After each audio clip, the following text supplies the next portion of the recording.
Channel Murtadin perlu tahu ini. Sharing ke-65 dengan topik apa jawab Anda? Apa jawab Anda jika sang hakim umat manusia ini ketuk palu 3 kali, memutuskan kamu orang berdosa masuk neraka? Apa jawab Anda? Apa jawab Anda jika sang hakim umat manusia ini ketuk palu 3 kali, memutuskan kamu orang berdosa masuk neraka? Apa jawab Anda? Bapak, Ibu, saudara-saudari sekalian, Shalom, salam damai sejahtera. Yesus Kristus adalah sang hakim seluruh umat manusia. Tentu Bapak, Ibu, saudara-saudari sudah tahu bahwa Yesus Kristus bukan hakimnya orang Kristen saja, melainkan hakim atas seluruh umat manusia. Yohanes 5:22. Bapa tidak menghakimi siapapun, melainkan telah menyerahkan penghakiman itu kepada anak. 23. Supaya semua orang menghormati anak, sama seperti mereka menghormati Bapa. Barang siapa tidak menghormati anak, ia juga tidak menghormati Bapa. Yesus Kristus adalah sang hakim atas umat manusia. Kita harus menaruh hormat dan takut dan gentar terhadap sang hakim Yesus Kristus ini. Sebab beliau berkuasa menjebloskan kita ke dalam api neraka. Sebab jika ada orang yang tidak menghormati Yesus Kristus, dia sama dengan tidak menghormati Allah. Sebab firman Allah yang menampil sebagai manusia bernama Yesus ini telah menerima penyerahan kuasa untuk menghakimi seluruh umat manusia. Hakim atas umat manusia. Bagaimana kita tidak takut dan gentar terhadap beliau? Tidak bisa kita mengolok-olok beliau. Kenapa beliau sepertinya diam saja? Tunggu, panjang sabarnya masih dipakai, digunakan. Nanti kalau tiba saatnya habis. Yohanes 3:17. Sebab Allah mengutus anaknya ke dalam dunia bukan untuk menghakimi dunia, melainkan untuk menyelamatkan dunia oleh dia. Sekarang tahun 2024 Masehi. Nah, pada tahun 1 Masehi, sang hakim Yesus Kristus ini diutus ke dalam dunia. Berupa roh, berupa firman, diutus ke dalam dunia. Dikandung dan dilahirkan oleh Bunda Maria. Bukan untuk menghakimi dunia. Bukan untuk menghakimi dunia. Enak loh. Bukan untuk ketuk palu 3 kali. Kamu terbukti orang berdosa, ayo masuk neraka. Bukan untuk itu diutusnya beliau. Bukan untuk tugas pengutusan ini.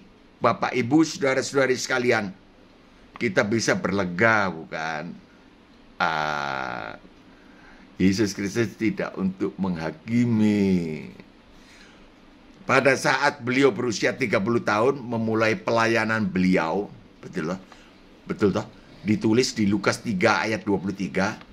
Beliau, sang hakim umat manusia ini, tidak memulai pelayanan beliau dengan menggelar sidang pengadilan. Nah, kalau hakim kan menggelar sidang pengadilan. Yuk! Begitu kan? Menghakimi umat manusia dengan ketuk palu 3 kali. Ulangi. Beliau, sang hakim umat manusia ini, tidak memulai pelayanan beliau di Lukas 3:23 dengan menggelar sidang pengadilan, menghakimi umat manusia dengan ketuk palu 3 kali. Kamu semua terbukti orang berdosa, ayo masuk neraka sebelum. Bukan, digusur, diserahkan ke api neraka. Kamu semua terbukti orang berdosa, karena upah dosa adalah maut. Ayo masuk neraka semua. Tugas pengutusan beliau bukan untuk itu. Enak tenan, katanya orang Jawa. Melainkan untuk menyelamatkan umat manusia, menyelamatkan dunia. Sebab karena begitu besar kasih Allah akan isi dunia ini, sehingga dikaruniakannya anaknya yang tunggal, supaya barang siapa percaya kepadanya tidak binasa, melainkan beroleh hidup yang kekal. Dikaruniakan bagaimana? Sebab Allah mengutus anaknya ke dalam dunia bukan untuk menghakimi dunia, melainkan untuk menyelamatkannya oleh Dia. Enak, dikaruniai hakim. Hakim dikaruniakan tidak untuk menghukum, tidak untuk menghakimi. Aduh, enaknya ya. Jadi beliau datang untuk menyelamatkan umat manusia, untuk meluputkan umat manusia dari hukuman yang seharusnya mereka jalani akibat dosa mereka. Ini luput, kata luput, mesti kena, tapi luput digantikan oleh beliau. Ini luput, kita luput. Harus dikatakan luput, karena harusnya kita, tapi beliau gantikan, bukan diampuni. Untuk meluputkan umat manusia dari hukuman yang seharusnya mereka jalani akibat dosa-dosa mereka. Cara sang hakim Yesus Kristus meluputkan umat manusia dari hukuman mereka, bukan dengan cara mengampuni dosa-dosa mereka secara langsung. Ya udah, nggak apa-apa. Tobat, Mak. Tobat, Mak. Orang Makassar. Saya bertobat. Ya sudah, saya ampuni. Bukan seperti itu. Bukan seperti yang dilakukan oleh oknum yang menyamar sebagai Allah, yang selalu mengatakan bahwa dia berotoritas mengampuni dosa. Padahal dengan mengampuni dosa, dia kelihatan ketidaksuciannya. Ulangi. Cara sang hakim Yesus Kristus meluputkan umat manusia dari hukuman mereka, bukan dengan cara mengampuni dosa-dosa mereka secara langsung, seperti yang dilakukan oleh oknum. Satu oknum yang menyamar sebagai Allah, yang selalu mengatakan dia berotoritas mengampuni dosa. Padahal dengan mengampuni dosa, dia kelihatan ketidaksuciannya. Kalau tidak suci, masuk di akal kita kan? Jika dia bukan Allah. Dia bukan Allah. Kalau Allah itu maha suci, tidak mengampuni dosa, hukum dosa. Namun,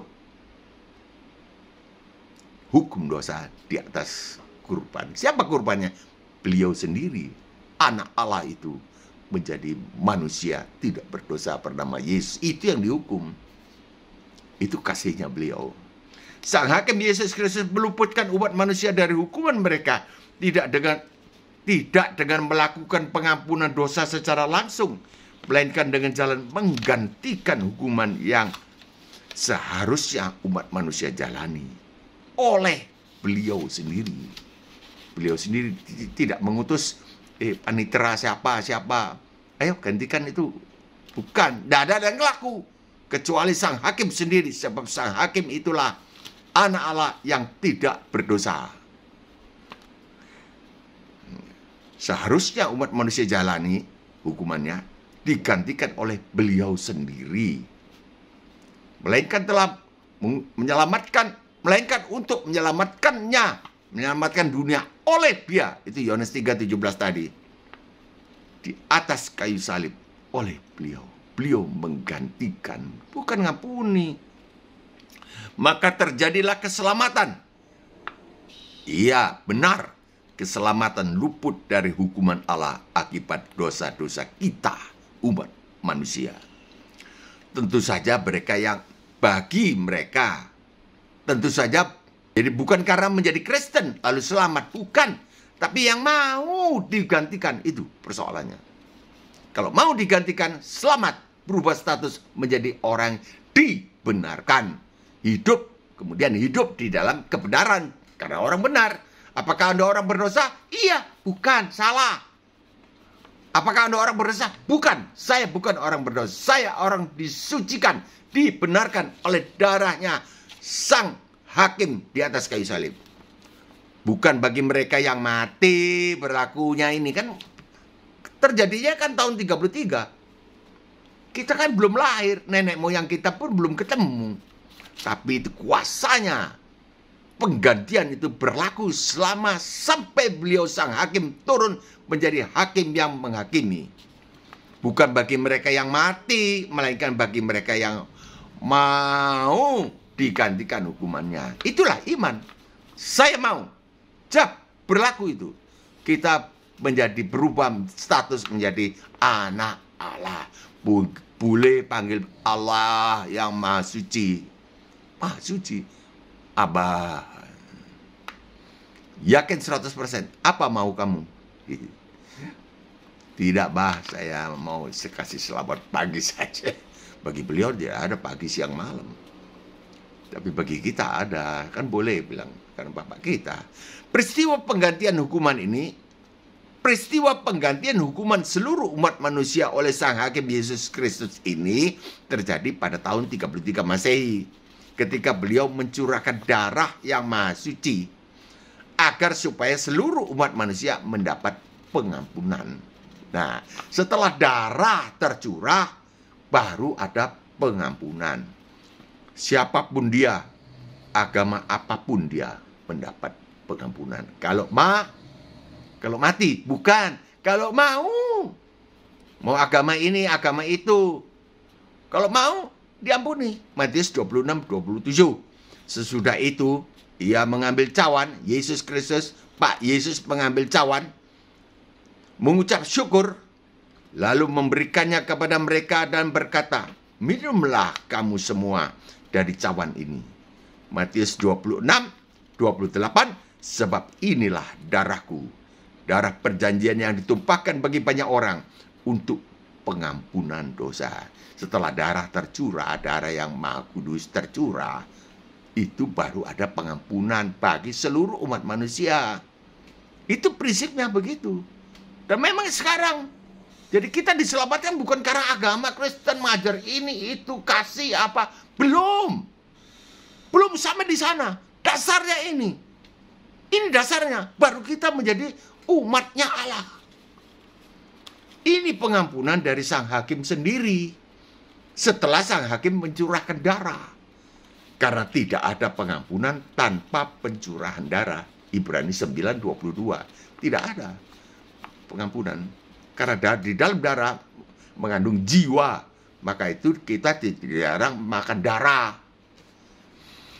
Orang Jawa, orang Surabaya, wong Surabaya doyan dideh, suka dideh. Apa itu dideh? Darah ayam atau darah sapi diletakkan di pasu, di mangkok, kemudian dikukus. Dikukus kemudian dipotong menjadi kental, diiris-iris. Diiris-iris kemudian digoreng. Mbah dulu suka, belum ngerti ini. Tapi sekarang tidak boleh, karena itu di situ terdapat jiwa. Jiwa. Hewan kan jiwa, tubuh dan jiwa, tidak ada rohnya. Jadi kalau orang tidak ada rohnya, rohnya mati, ya cuma itu saja. Makan dan seks, makan, seks. Itu pikirannya itu saja. Karena rohnya mati, sama dengan hewan. Cek, makan. Sebentar lagi, kiak. Seks. Makan lagi, seks lagi, lalu mati. Itu hewan. Kata orang yang punya pendirian kokoh, mana ada hakim yang melakukan perbuatan sebodoh itu, tanda kutip. Ini orang yang pendiriannya kokoh. Ada yang melakukan itu. Dan tidak akan ada yang mau melakukannya. Sekarang aja kalau ada orang menderita, urusannya dia dengan Allah. Saya tidak mau tahu. Tidak ada orang mau berkorban untuk orang lain. Kecuali roh Allah mengerjakannya. Inilah wujud kasih Allah. Hakim jagat raya, hakim umat manusia ini menggantikan, menjalani hukuman umat manusia. Menggantikan posisi umat manusia. Menjalani hukuman mereka akibat dosa-dosa kita. Memang hakim manusia tidak ada yang melakukan itu dan tidak akan ada yang mau melakukannya. Inilah wujud kasih Allah. Kasih Allah di samping, di balik daripada kekudusan, kemahasucian beliau. Berhenti sebentar, kita renungkan. Jangan sembarangan menghina-hina. Apa itu? Tuhannya Oten.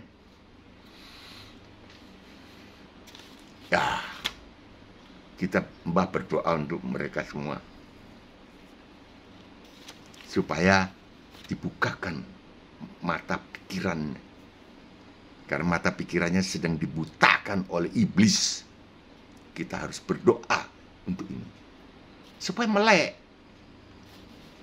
Jangan seperti ODGJ, dikasih uang 10.000 ini tidak mau, marah dia.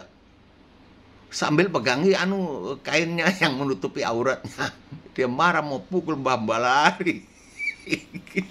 Dikasih uang nggak mau, kasih 10.000 kan ketemu di jalanan. Nah, inilah wujud kasih Allah kepada umat manusia. Yohanes 3:16. Karena begitu besar kasih Allah akan dunia ini, sehingga ia telah mengaruniakan anaknya yang tunggal, supaya setiap orang yang berdosa, yang percaya kepadanya. Setiap orang yang berdosa, yang percaya kepadanya. Kalau orang tidak berdosa, ya tidak usah urusan dengan Yesus lah. Tidak usah. Dia kan bisa orang suci.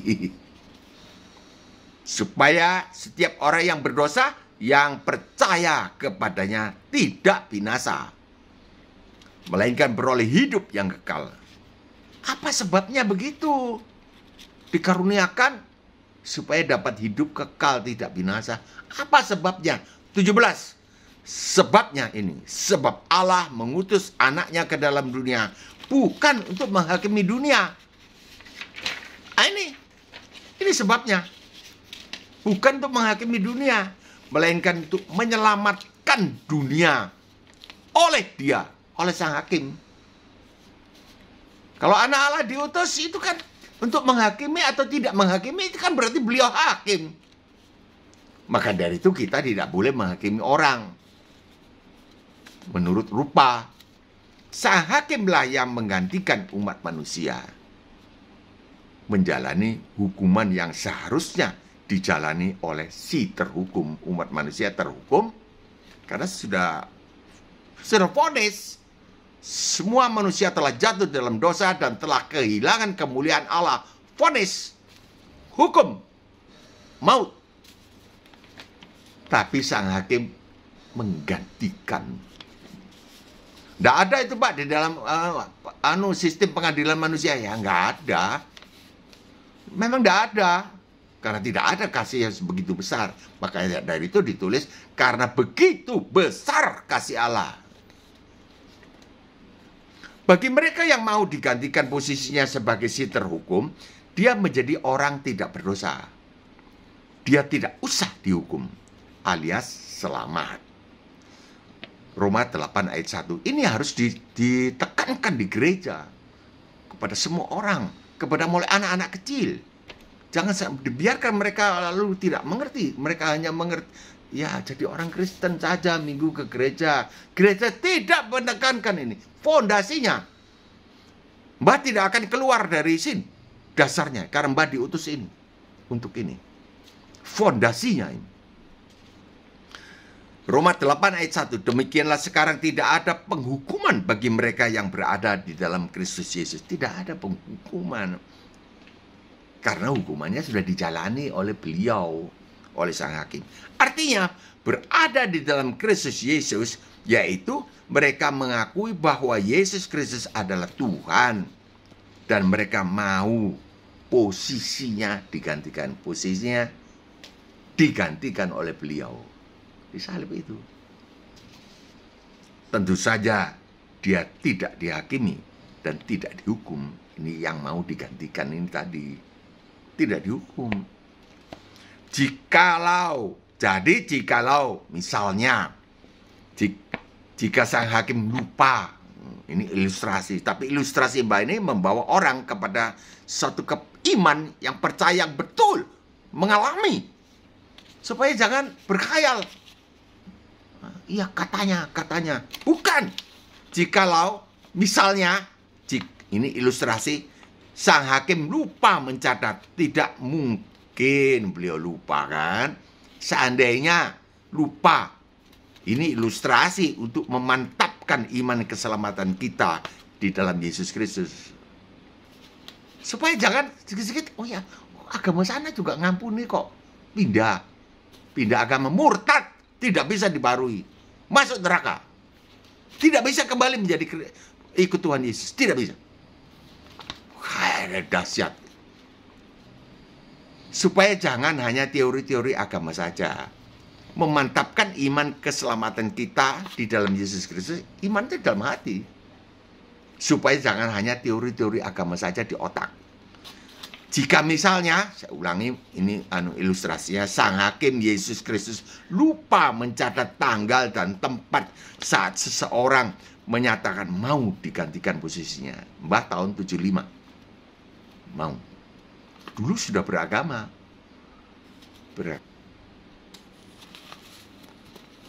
Seorang mati kenapa jadi juru selamat? Sampai sekarang kan ditanyakan, itu Tuhannya orang Kristen. Juru selamat mati di atas kayu salib, nggak bisa turun dari kayu salib. Bukan nggak bisa turun, bro. Nggak mau, bro. Beliau melaksanakan tugas. Tugas apa? Menggantikan Anda dan saya dan semua orang. Bukan orang Kristen saja. Yesus Kristus bukan Tuhannya orang Kristen saja, melainkan Tuhannya atas seluruh umat manusia. Dan beliaulah hakimnya seluruh umat manusia. Beliau berkuasa nanti di kitab Wahyu melemparkan orang yang tidak tertulis namanya di dalam daftar di sorga. Dilemparkan kemana? Api kekal. Siapa yang melemparkan? Anak domba. Anak domba ya Yesus Kristus. Jangan menghina-hina itu. Kalau tidak ngerti, belajarlah. Rendah hati. Bagaimana ya? Tanya dengan hormat. Jangan, itu kenapa? Itu begini, begitu. Kenapa Alkitabnya? Itu kan kitab suci. Itu kan mesti dalam bahasa asli. Bukan, kita tidak atanjeng punama kasarana atanjeng atau rely on the words. Bukan bersandar kepada kata-kata agama. Tapi saya ini bersandar kepada kenyataan. Apa kenyataannya? Seorang perawan telah melahirkan seorang anak laki-laki bernama Yesus Kristus. Terjadi. Tahun berapa? Tahun 1. Kalender kita di tembok tahun 2024. Tahun 1 terjadi. Tahun 33. Ya meleset-meleset tidak mungkin meleset 1000 tahun atau 100 tahun. Ya meleset sedikit nggak apa-apa. Tapi prinsipnya terjadi. Itulah iman kita di sana. Iman kepada suatu kenyataan. Allah telah menjadi manusia selama 33 tahun saja. Bukan menjadi manusia terus. Bukan. Lalu kembali waktu dari mati di salib, di kuburan, berubah kembali statusnya beliau menjadi Tuhan. Ya mesti disembah dong. Jangan ledek-ledek. Tanyalah. Ya. Nanti Mbah bantu jawab. Tanya, kasih komentar. Hai kamu orang berdosa, nyala ke dalam neraka. Apa jawab Anda yang sudah mau digantikan? Sudah mau digantikan artinya ya seperti Mbah. Kalau Mbah dipanggil, hei Bagio, duduk sini, masuk neraka. Nah ini kan saya, Mbah sudah mau digantikan. Ada orang Kristen yang belum mau karena mereka belum tahu apa tugasnya Pak Yesus, apa fungsinya, mengapa mereka selamat di dalam Yesus Kristus. Mbah kan tahu, tapi seandainya Mbah menghadapi itu, apa jawabnya? Mbah Bagio bahagia. Ini kan ilustrasinya kan ini. Tentu saja, tentu jawab Anda, Mbah juga. Loh, saya sudah menyatakan mau digantikan posisi saya oleh Tuhan ketika Tuhan wafat di kayu salib pada tahun 33 Masehi kan. Tolong Tuhan periksa kembali catatan Tuhan. Barangkali leset. Itu kan protes tapi dengan hormat. Itu diajukan dengan dalam bentuk pertanyaan. Jangan protes. Ini Tuhan diprotes. Pasti beliau menjawab, oh iya, kamu benar. Benar kamu. Ada namamu. Bersukacitalah karena namamu ada terdaftar di sorga. Lukas 10, 22, ayat 20. Di mana murid-murid setelah pengutusan kembali lapor. Guru, setan pun takjub kepada kita kepada kami. Dalam namamu kami usir, dia takluk. Memang aku lihat dia jatuh seperti kilat. Murid-murid mengusir setan di sana. Tuhan Yesus, Tuhan toh, melihat setan jatuh seperti kilat dari langit. Tapi janganlah kamu berbangga, bersukacita karena setan takluk kepada kamu. Tapi berbahagialah, bersukacitalah karena namamu terdaftar di sorga. Bagio Pramudito ditulis. Kita harus merenungkan itu. Sebut nama Anda. Di Lukas 10 ayat 20 itu terjadinya tadi yang Mbak ceritakan. Kamu bukan orang berdosa lagi karena hukuman kamu sudah ku jalani. Dan kamu mau aku yang menjalani hukumanmu. Mari masuk ke dalam surga. Supaya di mana aku berada, di situ pun kamu berada. Bayangkan Bapak Ibu saudara-saudara sekalian, enaknya. Sekarang pun di mana kita berada, beliau ada. Tidak kelihatan berupa Roh Kudus, tapi nanti kalau di surga nampak Yesus Kristus. Mbak gak tahu apa gondrong, janggut begitu. Tapi yang jelas para murtadin itu menyatakan bahwa bajunya putih, lebih terang dari matahari. Mbak percaya sepenuhnya. Yohanes 14 ayat 3. Di mana aku berada, di situ pun kamu berada, aman. Memang setan tidak terima. Mbak ini paling banyak dicoba terus oleh setan. Apa jawab Anda yang belum mau digantikan? Belum sempat mau. Terus meninggal. Menghadapi penghakiman. Atau memang sudah berkepastian tidak mau digantikan. Mengerikan menurut saya. Hanya berdoa saja. Orang Islam, orang Buddha, orang Sinto, orang Konghucu, orang Hindu India, Hindu Bali, orang ateis, orang animis, orang komunis, semua diselamatkan. Termasuk saudaraku, kusebutkan satu-satu ini. Adiknya Mbak juga sampai sekarang hidup di dalam dosa. Itu kan binasa.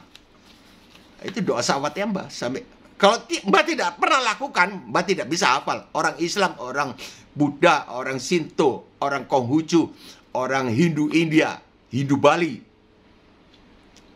orang ateis, bukan main seluruh dunia, orang animis, bukan main. Ya, Mbak ini termasuk anaknya orang animis, karena ada tombak 4 tombak yang tombak kedua itu yang panjang mata tombaknya kira-kira 40 atau 50 cm itu berukir bergelang emas, itu malam Jumat keluar asapnya. Anaknya orang animis. Ya.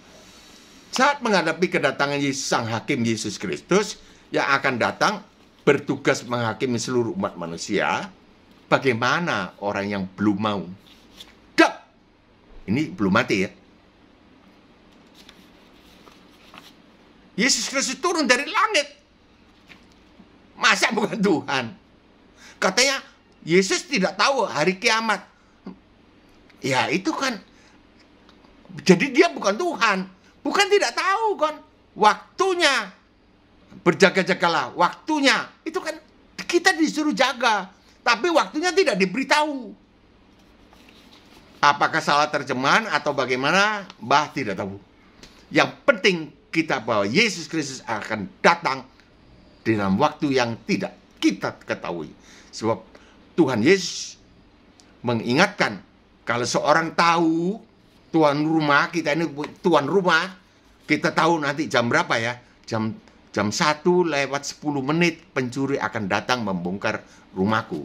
Tentu Mbak sudah siap dengan senjata pentung, besi, atau panggil alat negara, polisi, Jawa. Ini nanti jam 1:10 ini pencuri datang masuk. Berjaga. Lah kalau ini pencurinya kan tidak ada pencuri yang menyatakan begitu, tidak ada. Tapi Pak Yesus menekankan bahwa kita harus berjaga seperti akan kedatangan pencuri yang tidak kita ketahui jam berapa. Jadi terus berjaga. Terus menerus berjaga. Ini berjaganya. Saat menghadapi kedatangan sang hakim, Yesus Kristus yang akan datang bertugas menghakimi seluruh umat manusia.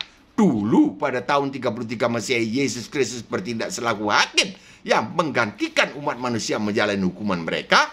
Sekarang kedatangan beliau selaku hakim yang menghakimi. Hakim yang menghakimi. Ya, ada agama yang percaya ini dan menerima kebenaran ini dan menyatakan bahwa nanti akan turun Yesus Kristus sebagai hakim. Hakim yang menghakimi. Mereka pendek saja taunya. Hakim sebagai hakim gitu aja. Yang menghakimi. Dulu hakim yang bukan diutus untuk menghakimi, melainkan untuk menyelamatkannya oleh dia, oleh sang hakim. Artinya apa? Menggantikan hukuman kita, menggantikan posisi kita yang seharusnya dihukum, digantikan oleh beliau.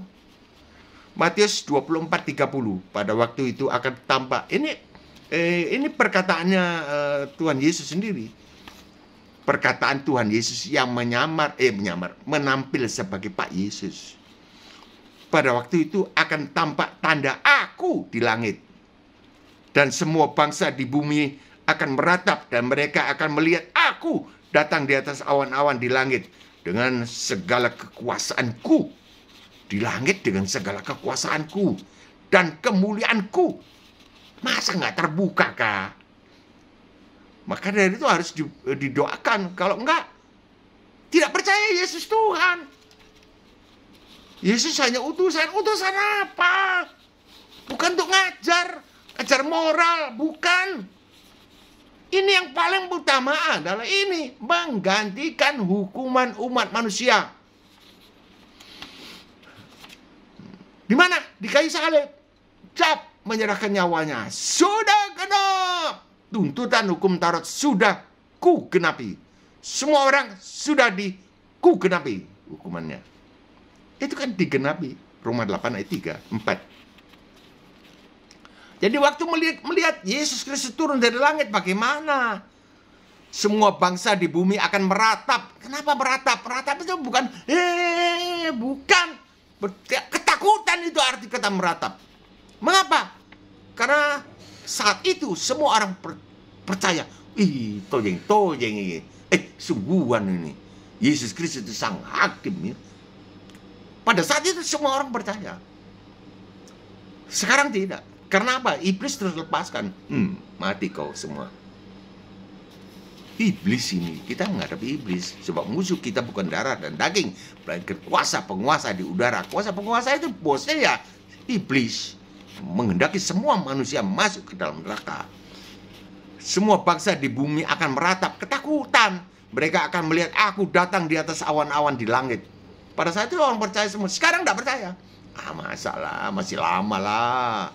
Ya nanti tiba masa, tiba akal. Kata orang Makassar itu. Dengan segala kekuasaanku dan kemuliaanku. Bagaimana bukan Tuhan? Lalu mempersoalkan persoalan yang sebetulnya tidak bisa diabaikan kan. Hanya Bapak yang tahu hari kiamat. Beliau yang turun. Masa beliau nggak tahu? Cuma di dalam situ ungkapan itu beliau, Yesus Kristus, Tuhan Yesus memberikan kemuliaan kepada Allah Bapa. Hanya Bapak yang tahu. Karena kemuliaan Allah adalah merahasiakan sesuatu itu ayatnya. Di mana carinya nanti di HP, aplikasi HP. Merahasiakan. Cari di Perjanjian Lama. Kedua, saat menghadapi hadirat Allah Bapa dan hadirat Anak Domba. Siapa Anak Domba? Yesus Kristus, domba Allah. Domba Allah yang disembelih di atas kayu salib. Domba Allah yang tidak bercacat. Apa yang Anda katakan? Kalau orang yang belum mau dan tidak mau. Kalau tidak mau sudah pasti. Kalau yang belum mau sekarang, maulah. Sebab kalau tidak mau, murka domba. Iya, sekarang saya mau digantikan hukuman saya. Sekarang waktu menghadapi beliau itu, sekarang saya mau, Tuhan. Jawab Anak Domba Yesus, terlambat kau. Aku bukan juru selamat lagi. Aku sang hakim maha suci dan adil. Maha suci harus menghukum dosa. Adil, dosa kecil, hukum. adil. Karena maha suci. Dosa besar, hukum juga. Kalau dosa kecil tidak dihukum, ya berarti tidak adil loh. Berarti beliau tidak kudus. Kalau tidak kudus, beliau bukan Allah. Ini tidak dilakukan oleh Tuhan Yesus. Wahyu 7:16. Dan mereka berkata kepada gunung-gunung dan kepada batu karang itu, gunung-gunung dan batu karang, runtuhlah menimpa kami, dan sembunyikanlah kami daripada Dia yang duduk di atas tahta. Ini Allah Bapa. Dan terhadap murka anak domba itu. Ya, domba itu sudah tidak ada kasihannya. Murka. Sebab sudah tiba hari besar murka mereka. Ini bapak dan anak. Dan siapakah yang dapat bertahan? Tidak ada. 20:14. Wahyu 20:14. Lalu maut dan kerajaan maut itu dilemparkanlah ke dalam lautan api. Itulah kematian yang kedua, lautan api. Kematian pertama ya kematian tubuh, maksudnya. Kali pertama, ini kali kedua, kekal di lautan api. Dan setiap orang yang tidak ditemukan namanya tertulis di dalam kitab kehidupan itu, ia dilemparkan ke dalam lautan api itu. Tidak tertulis. Kapan tertulis?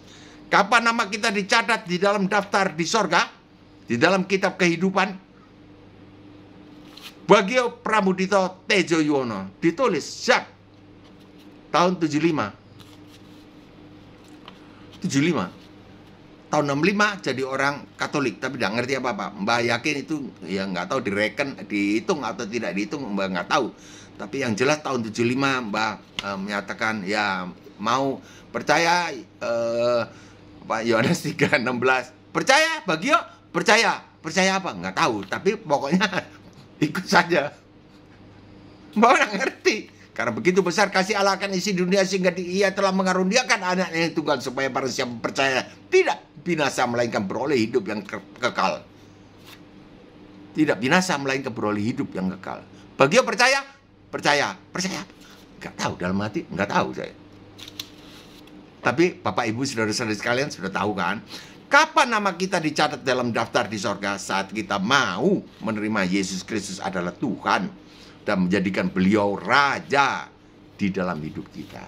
Juru selamat dan Raja artinya berkuasalah atas diriku, berkuasalah atas kehendakku, berkuasalah atas pikiranku.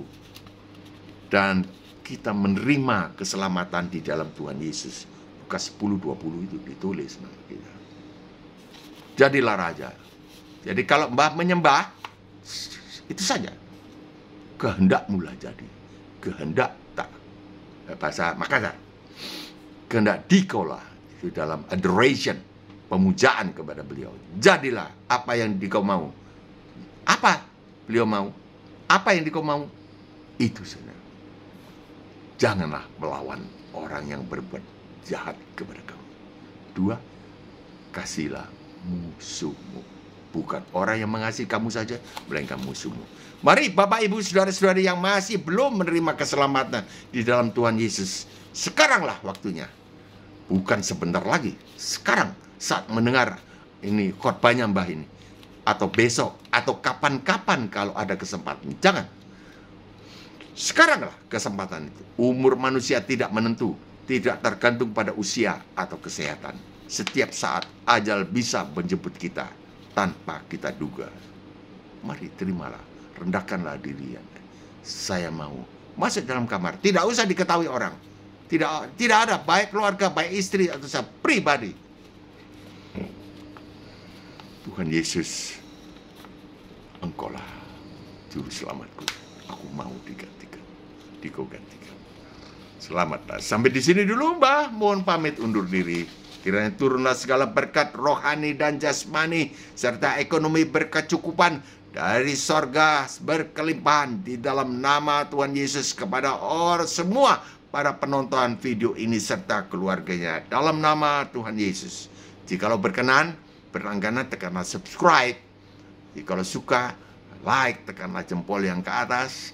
Bagikanlah video ini kepada keluarga atau saudara-saudara, share kepada mereka supaya mereka tahu bagaimana fondasi kekristenan ini.